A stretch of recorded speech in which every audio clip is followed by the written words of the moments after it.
Punta tayo doon, saktong alas 4 na doon lang tayo pa-timing, hindi tayo di ba? Pero gagala tayo kung saan tayo, di ba? Kahit maganda tayo, basta enjoy natin sa sarili natin.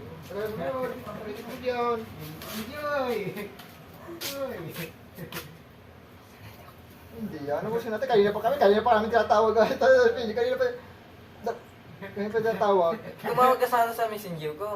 Tawag ka kanina pa ako.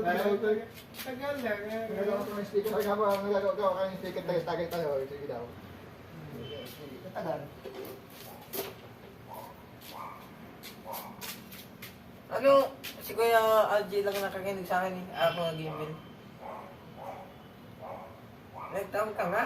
Ayaw ako, sabi ko kanina pa ako natawag ay. Tawag ka nga sa oo, yun ano. Isang business. Ay! Maglalawa ko nito. Katatapos ko nang maglaw, nagadukan ni Kuya Brian.